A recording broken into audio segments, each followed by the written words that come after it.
Hello, hello, hello tout le monde. Bonsoir, je suis content de vous retrouver tous en direct ce soir sur ouvrirlavoie.tv. C'est des moments que j'apprécie toujours et je prends toujours beaucoup de plaisir à être avec vous pendant ces soirées. Ce soir, je voulais vous parler de respiration.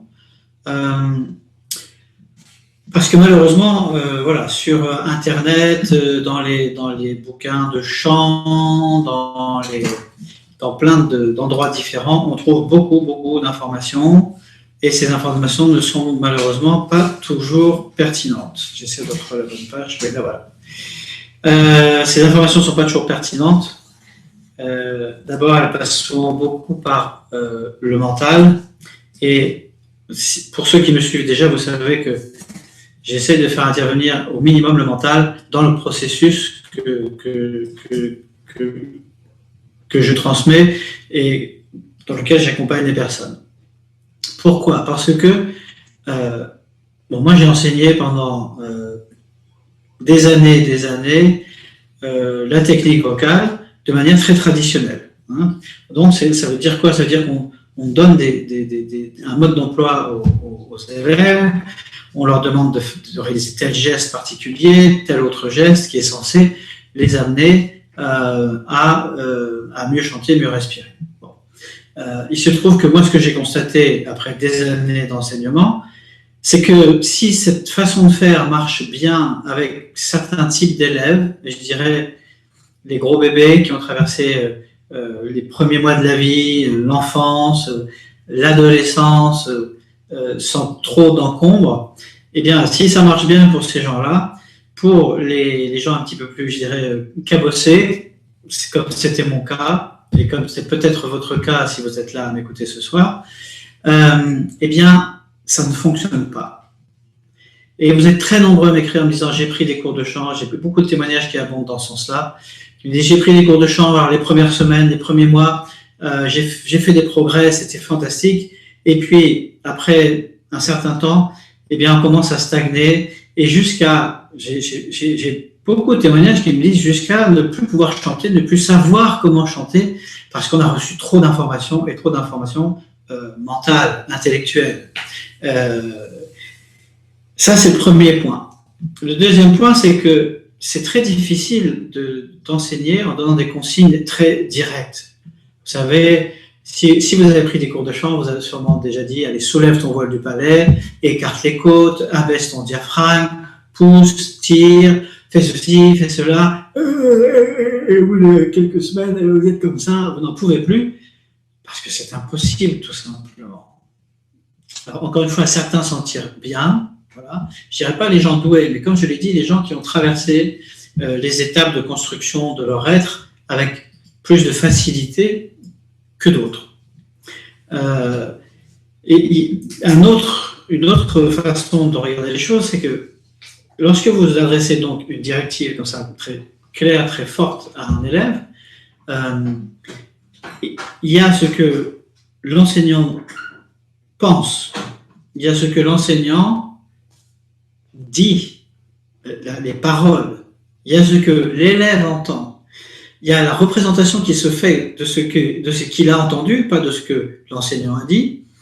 Et puis, pour finir, il met en œuvre quelque chose dans son corps à l'aune de tout ce processus. Et il va sans dire que les possibilités de distorsion sont énormes, et que le résultat risque fort d'être très compliqué à mettre en œuvre. Voilà. C'est mon expérience personnelle, puisque je n'ai pas toujours eu une grande voix, je n'ai pas toujours eu cette chance, j'ai chanté très longtemps sans avoir de voix, même de manière professionnelle, et je n'ai trouvé de ma voix que il y a 10-12 ans, après avoir fait ce travail sur le souffle et sur la voix, et ce travail de libération des tensions profondes, des tensions structurelles. Et c'est mon expérience également auprès d'une grande quantité d'élèves. J'ai enseigné à l'université François Rabelais de Tours, à des élèves qui se destinaient à enseigner eux-mêmes le chant, la musique. J'ai enseigné dans des écoles de musique, évidemment. J'ai enseigné aussi dans ma propre école que j'avais fondée avec mon frère Emmanuel, la boîte vocale à Tours, qui accueillait chaque année plus de 250 élèves uniquement en chant. Donc, toutes ces expériences m'ont amené à comprendre que il y a certains types d'élèves qui ne sont pas réceptifs à cet enseignement traditionnel. Et que cet enseignement, malheureusement, cet enseignement traditionnel, souvent, va même plus loin. Non seulement il ne les sert pas, mais souvent il les dessert. Et évidemment, dans toutes ces directives, dans tous ces aspects, dans tout ce qui est transmis par les professeurs de chant, comprenez bien que je ne mets pas les professeurs de chant en cause. Simplement, je vais dire une chose très simple. Les professeurs de chant et moi, nous ne faisons pas le même métier. Nous ne faisons pas du tout le même métier. Mon frère est professeur de chant et c'est un excellent prof de chant. Il est chanteur également, évidemment, et aujourd'hui il enseigne essentiellement les musiques du monde en direction de professionnels, de groupes qui se produisent professionnellement, qui font des tournées, des concerts. C'est un excellent prof de chant et simplement nous ne faisons pas le même métier. Vous voyez, imaginez un peu quelqu'un qui veut se mettre au piano, un apprenti pianiste. Lorsqu'il arrive, entre le moment où il va s'asseoir derrière un piano et le moment où il va commencer à faire un peu de musique, il va se passer un petit peu de temps. Il va se passer 1 an, 2 ans, peut-être un peu plus, jusqu'à ce qu'il y ait un petit peu de musique. D'accord ? Okay. Si vous avez débuté un instrument, vous savez ce que c'est. C'est il faut du temps. D'accord ? Mais cet apprenti pianiste a une chance exceptionnelle, c'est que quand il démarre son apprentissage, son instrument est construit. Et généralement, à moins vraiment d'avoir un piano tordu, l'instrument est bien construit. Il est bien construit parce qu'il répond à des normes, à une géométrie très particulière qui lui permet de sonner et de donner le maximum de sa sonorité. Et de se donner une sonorité harmonieuse. Mais le chanteur, quand il démarre, ou le parleur, l'orateur, parce que tout ce que j'ai dit est aussi valable pour la voix parlée. Le chanteur ou l'orateur, lui, son instrument, au mieux, n'est pas construit, au pire, est mal construit, ce qui est souvent le cas, ce qui fait qu'il faut le déconstruire et le reconstruire. Et ensuite, il faut encore faire de la musique, s'exprimer, faire passer l'émotion, le sentiment, toucher les gens, travailler avec des musiciens, bon, ça c'est la partie de la musique. Mais il faut construire cet instrument ou le reconstruire. Et ça c'est une sorte de travail de plomberie finalement, hein, parce que la voix c'est un tube. Et lorsque le tube est pincé en certains endroits, lorsqu'il est comprimé, eh bien l'instrument ne fonctionne pas. Ou alors quand l'instrument s'est éloigné de sa géométrie idéale, celle qu'on a reçue à notre naissance et dont nous nous sommes éloignés. Moi, je vois arriver dans mes stages des gens qui ont des torses trop longs, qui ont le thorax fermé, ou alors qui ont le thorax bloqué en inspiration, dont les chaînes musculaires arrière sont terriblement tendues, ce qui fait que tout est bloqué, rien ne respire, il n'y a pas de souffle, il n'y a pas de respiration, parce qu'il n'y a pas de voix sans souffle. Le métier que moi je fais, c'est de libérer et construire l'instrument. Et comment on fait ça ? En libérant les tensions, c'est-à-dire qu'en allant chercher, exposer le corps dans ces tensions et en amenant une vibration, la vibration du son qui va aider à défaire ces rétentions, ces blocages. Et puis également en amenant le corps à s'utiliser de mieux en mieux et en amenant de la conscience sur la façon dont nous utilisons au quotidien. Parce que il va sans dire que on peut débloquer, on peut défaire les tensions, faire lâcher les tensions, mais si l'élève ne change rien dans ses habitudes, dans sa façon de faire, sa façon, par exemple, juste d'être assis derrière un ordinateur. Comment je suis assis derrière un ordinateur ? Est-ce que je suis happé totalement par cette machine du diable ? Est-ce que je tends le bas de mon dos et mes lombaires sont très fortement en tension, ce qui est très souvent le cas ? Est-ce que je suis légèrement de guingois ?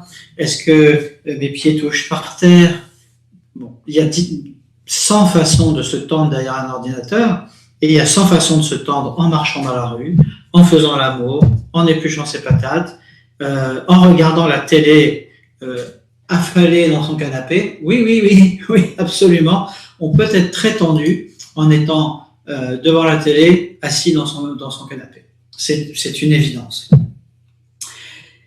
Donc, on peut agir sur ces deux paramètres, défaire les tensions et cheminer vers la conscience. Parce que nous sommes des robots. Nous nous utilisons toujours de la même façon. Absolument. À chaque stimulus, je ne sais plus quel est le pluriel, à chaque chose qui nous arrive dans la vie, c'est plus simple, eh bien, nous avons une réponse automatique, toute faite et immuable.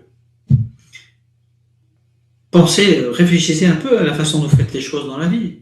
Regardez la façon dont vous faites votre toilette le matin, comment vous vous brossez les dents, dans quel ordre, par quel côté vous commencez, par quel côté vous finissez. Et observez ça et vous allez voir que c'est totalement immuable. Tous les matins, vous faites exactement la même chose. Et évidemment, la phonation, l'acte de parler ou de chanter, n'échappe pas à cela. C'est un programme qui a été installé très tôt, d'accord, le petit homme qui commence à balbutier, à émettre des sons, ensuite à balbutier. D'abord, il a déjà été impacté par la voix et la respiration de sa mère, déjà dans l'utérus, dans le ventre de sa mère. Il a déjà été impacté très fortement, je dirais formaté déjà.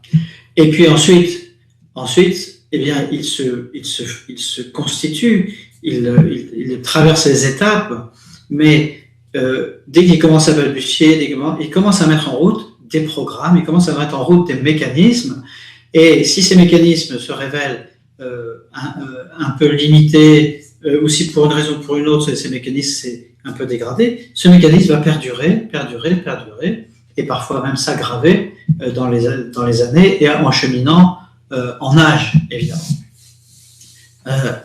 Donc, la phonation n'échappe pas à ce phénomène de robotisation, d'automatisation.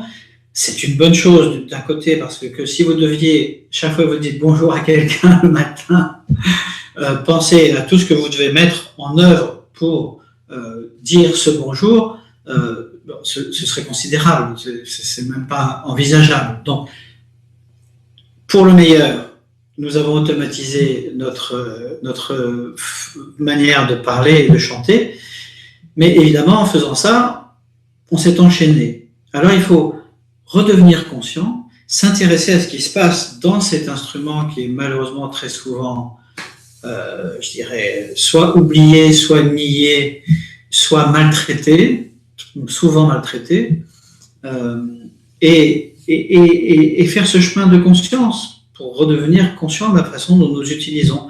Parce que sinon, nous allons laisser perdurer, se reproduire en permanence les mêmes phénomènes.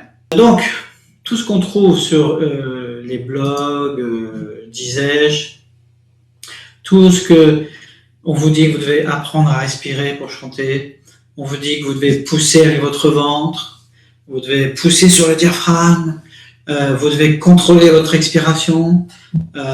Bon, sûrement vous avez déjà été faire un tour, vous avez sûrement déjà vu un ouvrage de chant ou lu, par exemple, qu'il faut respirer ou qu'il faut chanter avec son ventre, d'accord? Et je vais essayer de vous faire la démonstration de l'ineptie, de la bêtise de ce truc-là. Parce que si vous mettez à faire ça, vous mettez à compromettre le bon fonctionnement de votre système. Il faut bien comprendre que au jour d'aujourd'hui, votre voix et votre respiration sont les meilleurs que votre corps ait pu mettre en œuvre avec l'état dans lequel il est. Le corps travaille toujours à l'équilibre, à équilibrer les choses. Donc, si vous pouviez mieux respirer dans ce corps-là, eh bien, le corps vous y l'autoriserait, le corps le ferait. Si vous ne respirez pas bien, ou si vous ne trouvez pas les bons outils pour chanter au niveau de la respiration, c'est que votre corps est trop tendu et n'autorise pas. Alors, j'en reviens à cette idée de, par exemple, de chanter avec le ventre. Donc, en général, qu'est-ce qu'on trouve? On entend qu'il faut inspirer, gonfler le ventre à l'inspire et rentrer, et que l'abdomen se rétracte à l'expire. Okay. Donc, quand on vous a dit ça, eh bien, vous commencez à le faire. La plupart des gens commencent à le faire de manière totalement artificielle. Vous allez pousser à l'inspire pour sortir le ventre. Alors, à supposer que ce soit votre diaphragme qui le fasse, à supposer que ce soit lui, ça pose un grave problème. Pourquoi? Parce que le diaphragme est inséré sur tous les pourtours de la cage thoracique ici et sur la colonne vertébrale à l'arrière. D'accord? Donc, si vous voulez forcer un diaphragme qui n'est pas libre à descendre, il faut y mettre de l'énergie, il faut mettre de la force. Pour mettre de la force, si je veux pousser là, comme ça, il me faut que j'ai un point d'appui, d'accord? Le point d'appui, là, ça va être mon pied derrière moi. Okay. Si vous voulez forcer votre diaphragme à descendre, il va falloir qu'il s'appuie sur quelque chose. Et ce quelque chose, je viens de le dire, c'est tout le pourtour de la cage thoracique. Donc, si vous forcez votre diaphragme à descendre, ce qui se passe, c'est que vous allez tracter toute la cage thoracique vers le bas. Okay, et vous allez venir petit à petit, 15 000 fois, 20 000 fois. Et oui, parce qu'on respire entre 15 et 30 000 fois par jour. Donc, vous allez 15 à 30 000 fois par jour tracter la cage thoracique vers le bas et commencer à fermer tout le haut de la cage thoracique. C'est évidemment exactement l'inverse de ce qu'on cherche, puisque nous, ce qu'on cherche, c'est ouvrir tout le tube pour pouvoir chanter et parler librement, souplement et être entendu, être reconnu pour qui l'on est et pour partager simplement, pour faire passer notre message. Et on a tous un message à faire passer. Voilà, alors vous allez me dire, bah, c'est bien beau tout ça, mais quoi faire? Alors, comprenez bien également que un muscle doit se contracter. Un muscle est fait pour se contracter, mais un muscle se contracte toujours dans une direction, pas dans deux directions. Ok? Par exemple, si je veux gonfler mon biceps, ok? Eh bien, mon biceps va effectivement se mettre en tension et se contracter. Mais pour faire ça, il faut que les muscles agonistes ou antagonistes, c'est-à-dire le triceps ici, se détendent. Si le triceps ici ne se détend pas, mon biceps sera incapable de plier mon bras. Ça n'est tout simplement pas possible. Il faut que mon triceps soit suffisamment détendu derrière pour que je puisse contracter mon biceps. Si j'ai contracté les deux en même temps, regardez ce qui se passe. Vous voyez, il y a des soubresauts, des tensions qui apparaissent. Ça ne marche pas. Et c'est valable évidemment aussi pour votre diaphragme. Le diaphragme, lui, c'est un peu particulier, il n'a pas un muscle antagoniste, mais il a toute une kyrielle de muscles antagonistes qui s'appellent, entre autres, les abdominaux. Et bien souvent, ces abdominaux sont en tension. Et malheureusement, si les abdominaux sont en tension, restent en tension, alors le diaphragme ne peut pas se mouvoir. Il ne peut pas faire son travail de contraction et de détente. Il est limité dans son amplitude et c'est là que voilà, on a les phénomènes, vous plaignez souvent de ne pas pouvoir aller au bout de vos phrases, de vous sentir étouffé pour les gens qui ne chantent pas ou pour les gens qui parlent, de vous sentir étriqué, serré à l'intérieur.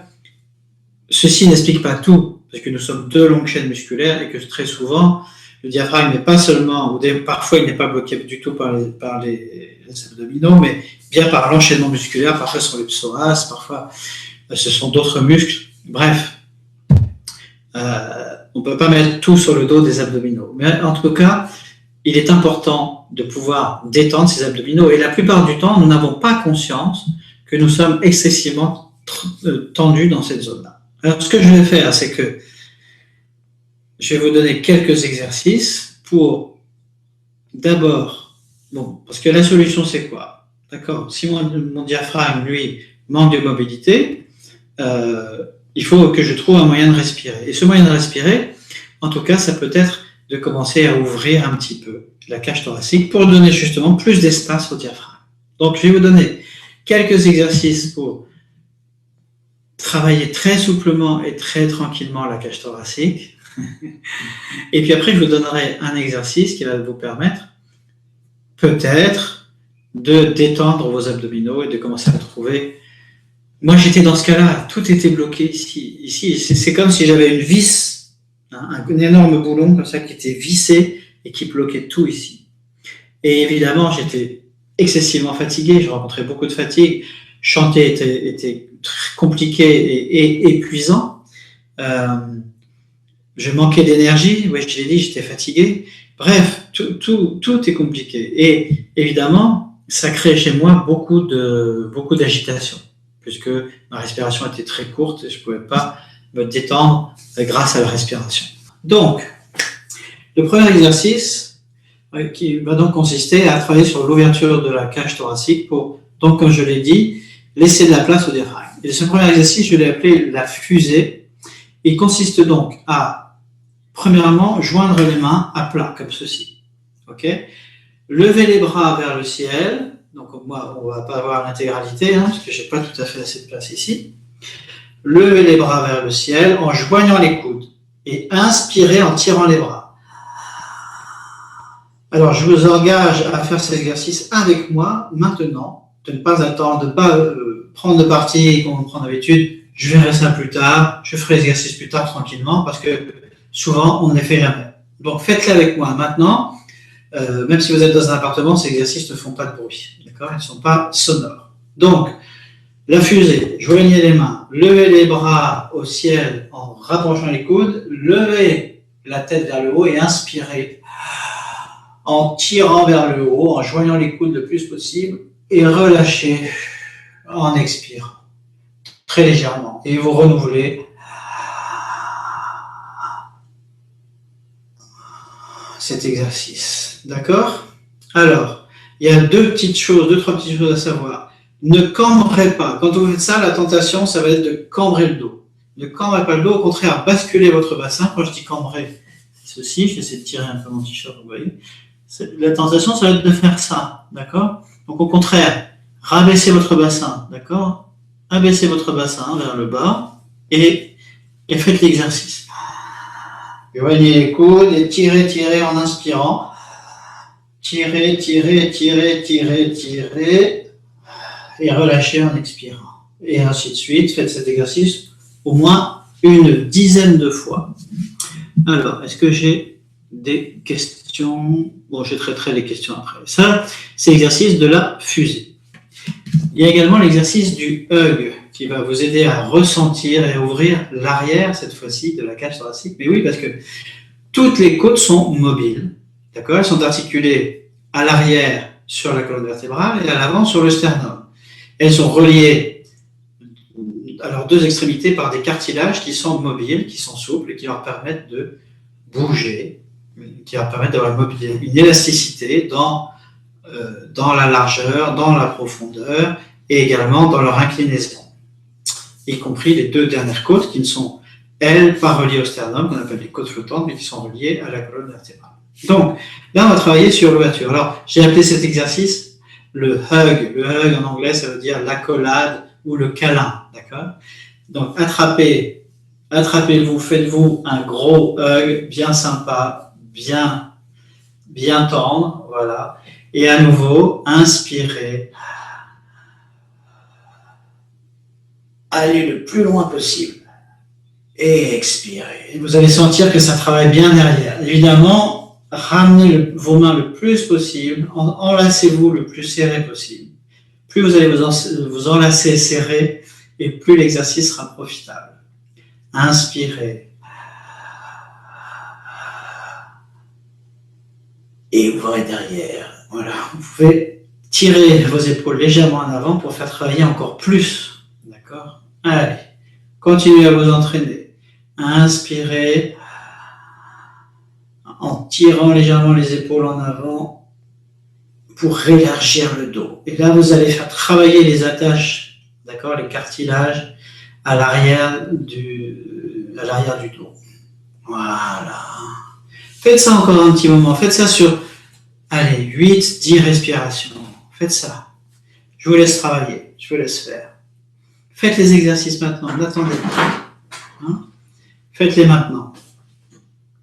N'attendez pas que... ne remettez pas à demain parce que ça se trouve, vous ne les ferez pas. Voilà. Et ensuite, prenez un moment pour ressentir comment vous respirez. Est-ce qu'il y a une différence? Est-ce que vous ressentez un avant et un après? Qu'est-ce qui est dur? Qu'est-ce qui est mou? Qu'est-ce qui est froid? Qu'est-ce qui est chaud? Qu'est-ce qui se tend? Qu'est-ce qui se détend? Prenez un petit moment ensuite d'écoute pour ressentir où vous en êtes dans votre respiration et dans votre cage thoracique. Bien, l'exercice qui suit, je l'ai appelé le Titanic, en hommage à Bernardo DiCaprio dans le Titanic, quand il est en figure de proue comme ceci, très... Voilà. Donc, le Titanic. Donc, premièrement, levez les épaules, d'accord, et levez les épaules le plus haut possible et repoussez-les en arrière, d'accord. Donc, vous avez les épaules repoussées en arrière. Ensuite, vous allez joindre les mains derrière le dos, regardez vers le haut et inspirez en tirant les mains vers l'arrière. Tirez et relâchez à l'expire. Et vous recommencez l'opération. Alors, de la même façon, vous allez avoir tendance à cambrer, d'accord? Vous allez avoir tendance à basculer le bassin vers l'arrière. Faites l'inverse. Basculez votre bassin vers l'avant. Inspirez. Tirez en basculant votre bassin vers l'avant. Regardez vers le haut. Tirez votre tête et votre poitrine vers le haut. Étirez. Et lâchez en expirant. Allez-y, pratiquez un petit peu. Cet exercice est très bon pour toute ouverture de l'avant de la cage thoracique. Et il va vous faire beaucoup de bien. Moi, je le sens déjà dans ma voix. Je vois que j'étais un peu tendu. J'ai une après-midi compliquée. Et bien là, je respire déjà mieux et ma voix est meilleure. Vous devez l'entendre d'ailleurs. Voilà, pratiquez le Titanic. Faites ça sur 8 ou 10 respirations. Je fais une toute petite pause, le temps de voir la page, vérifier que tout va bien sur la page. Voilà. Oui. L'image est bonne, tout va bien. Bien. L'exercice qui suit, que j'ai appelé la danseuse. Donc, il consiste à la chose suivante. Vous allez lever le bras d'un côté, d'accord, et inspirer en vous penchant sur le côté. Là, ici, le côté gauche pour moi. Et vous allez venir inspirer ici, en ouvrant les côtes, un peu à la manière d'un soufflet d'accordéon, ou à la manière d'un éventail également. D'accord? Vous allez inspirer en amenant bien le bras. Voilà. Et ne forcez pas trop au début. Allez-y très doucement. Et petit à petit, il est préférable, vous ne voyez pas ma paume, mais ma paume est tournée vers le haut. D'accord? Et vous inspirez, petit à petit, vous allez un peu plus loin. Et vous ramenez un peu plus le coude vers l'oreille. Et vous venez inspirer dans le grand côté, le côté qui vient de s'ouvrir, d'accord, grâce au fait qu'on s'est penché sur le côté. Voilà, ça va travailler les intercostaux, tous ces petits muscles-là qui se rigidifient, qui se tétanisent entre les côtes ici. Expirez, inspirez. Et venez ouvrir de plus en plus. Alors évidemment, continuez, ne vous arrêtez pas. Faites ça à nouveau sur 8, 10 inspirations et expirations. Laissez faire tranquillement. Ne forcez pas, ne vous faites pas mal, mais petit à petit, accentuez et l'inclinaison sur le côté et rapprochez lentement le coude de l'oreille. Voilà. Il nous faut maintenant évidemment faire l'autre côté. Donc à nouveau, je lève le bras au-dessus de ma tête, la paume tournée vers le haut. Inspirez en vous penchant sur le côté. Voilà. Et relâchez. Et réinspirez.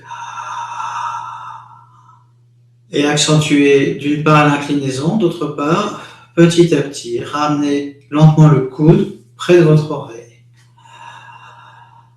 Si vous avez un problème de capsulite, si vous avez une épaule sensible, abstenez-vous de lever le bras, ou levez le bras au minimum, ne dépassez pas la hauteur de l'épaule, mais penchez-vous tout de même. D'accord?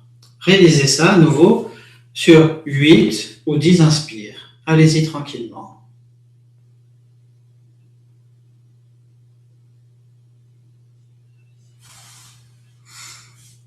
Alors, Muriel dit, en pleine crise d'hernie cervicale, c'est magique, ma douleur s'envole. Waouh! Il faut quand même y aller doucement, Muriel, hein, si vous avez une crise d'hernie cervicale. Mais effectivement, ces exercices pratiqués tranquillement, doucement, vont vous amener beaucoup de réconfort et beaucoup d'amélioration. Ça va pour tout le monde? Est-ce que ça marche bien? Ok, donc il vous faut une chaise. Donc, si vous êtes derrière votre ordinateur, vous êtes probablement assis sur une chaise. Donc, levez-vous, attrapez votre chaise et appuyez-vous. Là, vous voyez, reculez-vous. Alors, évidemment, selon votre taille, il va vous falloir trouver le bon éloignement. Moi, vous voyez à peu près le mien. Okay. L'idée, c'est que on va utiliser la pesanteur dans ce travail. Et pour moi, la pesanteur, voilà, c'est facile. Pour lâcher l'abdomen. Cet exercice va vous permettre de lâcher, de détendre votre abdomen et donc de décompresser, d'enlever la pression qu'il y a dans l'abdomen. Cet exercice fait partie de la formation en ligne PAX. Donc ceux qui sont dans PAX devraient normalement le connaître. Les autres n'en font pas partie, je vais les rajouter. Donc voilà, nous allons travailler sur la détente de l'abdomen et éventuellement la détente aussi du diaphragme. Donc, ce que vous allez faire, ne faites rien, écoutez les consignes jusqu'au bout avant de commencer cet exercice, c'est très important. La première chose, c'est que vous allez expirer, d'accord, sans pression. C'est-à-dire que des fois, je demande d'expirer en faisant une grande pression, mais là, je vais vous demander d'expirer. On devrait à la limite rien entendre, et d'aller jusqu'au bout de votre expiration. Lorsque vous serez au bout de votre expiration, vous allez sentir que certains muscles situés très très bas, ici, dans l'abdomen, certains muscles vont commencer à se contracter. D'accord? Ça, c'est la fin d'expire. Et ce que vous allez faire à la fin d'expire, vous allez garder la bouche ouverte. Alors, expirez par la bouche, j'ai oublié de vous le dire. D'accord? Vous allez garder la bouche ouverte à la fin d'expire et simplement lâcher, détendre ces muscles qui sont tout en bas. Sans inspirer. Il n'y a pas d'inspire. C'est seulement la pesanteur et le relâchement de la musculature en bas qui va créer un appel d'air et permettre à l'air de rentrer tout seul sans que vous soyez actif à l'inspire. D'accord? C'est très important. Laissez rentrer l'air tout seul. Donc, je vous fais la démonstration. Attendez d'avoir vu toute la démonstration pour passer à l'action. Donc voilà, je m'appuie là. J'expire souplement, sans bruit, jusqu'à être au bout de mon expire. Et là, vous allez voir qu'effectivement, à la fin d'expire, certains muscles placés très très bas se mettent en action. Et là, à la fin d'expire, je lâche simplement la musculature. Vous voyez que mon ventre se détend et qu'il y a un appel d'air qui fait que l'air rentre tout seul. D'accord ? Ne vous méprenez pas, ceci n'est pas une technique de chant. Ce n'est pas une façon de chanter. Ceci doit vous permettre de détendre votre abdomen et d'enlever de la pression. Alors, je le refais encore une fois. J'expire souplement, sans créer de tension, sans me tendre dans le dos exagérément et sans pousser. Lorsque mon abdomen est complètement rentré, lorsque je suis au bout, je lâche. Et vous avez vu que mon abdomen s'est détendu.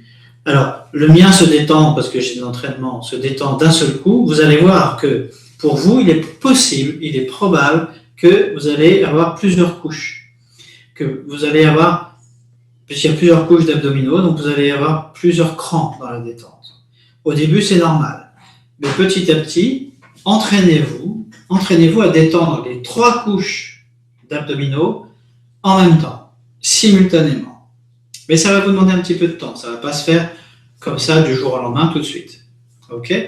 Donc, entraînez-vous à détendre graduellement, petit à petit, les abdominaux, les 3 couches d'abdominaux. Donc, je refais encore une démonstration. Vous êtes appuyé ici. Vous inspirez souplement par la bouche et vous allez jusqu'au bout de votre expire.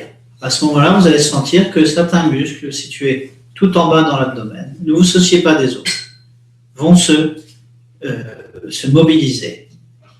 Lorsque vous avez tout vidé, vous lâchez la musculature, l'air rentre tout seul grâce à la détente procurée ici. Allez-y, je vous laisse un petit peu de temps pour pratiquer de manière à ce que vous puissiez ressentir ce qui se passe.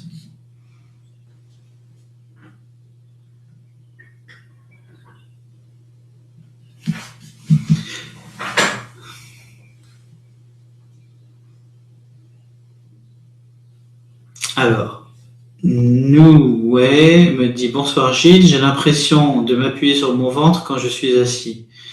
Je me penche vers l'avant et j'ai l'impression de facilité pour sortir du son. » Et oui, parce que de toute façon, il y a quelque chose ici qui va rester ouvert, d'accord? Et vous pouvez très bien vous exercer à mettre des sons dans cette position-là. Il y a quelque chose qui va rester ouvert et vous allez obtenir une grande détente ici. Ok, exercez-vous. Expirez en allant au bout de votre expire. À la fin de l'expire, lâchez la musculature qui se trouve tout en bas et l'air rentre tout seul.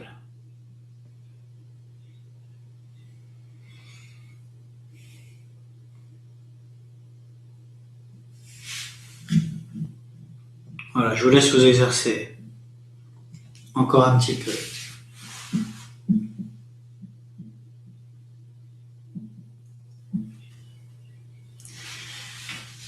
Et vous allez voir que si vous pratiquez régulièrement cet exercice, alors les choses vont commencer à changer.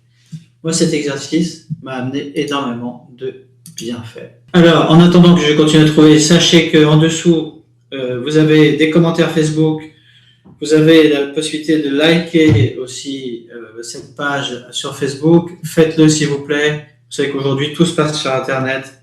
Et pour faire connaître, j'ai besoin d'aide pour faire connaître mon travail. Alors, cliquez les j'aime, les likes, laissez des commentaires. Tout ça est d'une grande aide pour moi. C'est la meilleure façon de me remercier, c'est de faire ça. Et puis également, vous avez la possibilité, j'ai mis un lien en bas, un gros bouton orange qui va vous permettre de vous inscrire à un stage et d'être invité à mon séminaire Ouvrir l'oreille. D'accord? C'est une promotion que je fais 1 ou 2 fois par an. Mais là, pour vous remercier d'avoir participé à ce webinaire, vous allez pouvoir, en vous inscrivant à un stage, avoir un 2e stage gratuit. Et ce stage, c'est un travail sur l'écoute. Vous savez que mieux l'on entend, mieux l'on chante. Tomatis a mis ça en évidence il y a déjà un certain nombre d'années. Et dans ce séminaire, on travaille pendant 2 jours l'écoute grâce aux harmoniques et les voix s'enrichissent, les voix embellissent, les voix s'enrichissent de toutes les couleurs de l'arc-en-ciel. C'est un bonheur à entendre. Alors, il faut que j'aille voir maintenant le bon site, la formation, plonger au cœur du souffle et de la voix. Voilà, je devrais y être. Alors, est-ce que j'ai la possibilité de partager mon écran? Et je pense que vous allez pouvoir découvrir la formation. Voilà, plonger au cœur du souffle et de la voix. Est-ce que vous êtes toujours là? Oui, vous êtes toujours dans le partage d'écran, donc c'est fantastique. Il faut que je revienne dans Safari. Voilà. Alors, voilà. Donc, comment est organisée la formation? Elle est organisée par module. Il y a donc 7 modules. 7 modules. Le premier module, c'est conscience, découverte, exploration. C'est un module dans lequel je vous propose donc 13 chapitres avec des exercices qui vous permettent de découvrir votre système, votre corps, de revenir, de refaire connaissance avec votre corps. Ensuite, vous avez module 2 qui sont les coachings en ligne qui sont enregistrés et rediffusés. Et un module qui s'appelle assouplir, mobiliser, détendre, dans lequel on commence à travailler, à faire des exercices du style de ce que je vous ai présenté ce soir, mais qui sont plus poussés et qui demandent d'avoir fait le premier module, évidemment, pour être mis en œuvre. Et puis, voilà, décompression de l'abdomen, le sacrum, les lombaires, les dorsales, les côtes, mobiliser les côtes. Alors si on va dans un chapitre, vous allez voir, ça se passe comme ça. Vous avez une vidéo par chapitre, parfois deux. Voilà, je vais lancer la vidéo. Alors j'espère que ma connexion Internet va résister à ceci. Voilà. Et l'exercice vous est présenté, alors ici par Émilie, qui vient d'avoir un petit garçon, ou une petite fille, autant pour moi, depuis 4 ou 5 jours. Voilà, l'exercice vous est présenté par Émilie. Alors là, vous ne devez pas avoir le son, car le son, c'est moi qui l'ai. Voilà. L'exercice est présenté en détail et vous pouvez réaliser vos exercices en regardant. Tout est décrit et je corrige les erreurs, je corrige les difficultés. Alors maintenant, je vais essayer de répondre à François. Le souffle et la voix. Donc chanter en arrière, voilà, je pense que c'est ceci. Donc c'est chanter en arrière, bras levés sur Shogi. D'accord François? Chanter en arrière, bras levés sur Shogi. C'est le chapitre 9. Voilà, donc ici tu as... J'espère que vous êtes toujours, que vous arrivez toujours à suivre. Là c'est Livia cette fois-ci qui nous présente l'exercice. Voilà. Moi je ne vais pas aller plus loin parce que je ne veux pas que les gens se mettent à faire n'importe quoi sans être préparés, parce qu'évidemment, pour arriver à ces exercices-là, il y a une longue préparation. Alors, je vais supprimer mon partage d'écran. Bon, ben les amis, je pense qu'on va se quitter là. Reprenez avec le différé ces 4 exercices, la danseuse, le Titanic, le hug, et je ne me rappelle plus le dernier. Et puis la décompression de l'abdomen sont des exercices qui, pratiqués régulièrement, apportent énormément de bienfaits. Voilà. Inscrivez-vous à un stage, profitez de mon offre, venez participer au séminaire, ouvrir l'oreille en même temps, gratuitement. Et je vous dis à très vite, à bientôt, prenez soin de vous, chantez, respirez la vie, faites passer, délivrez votre message, le monde en a besoin.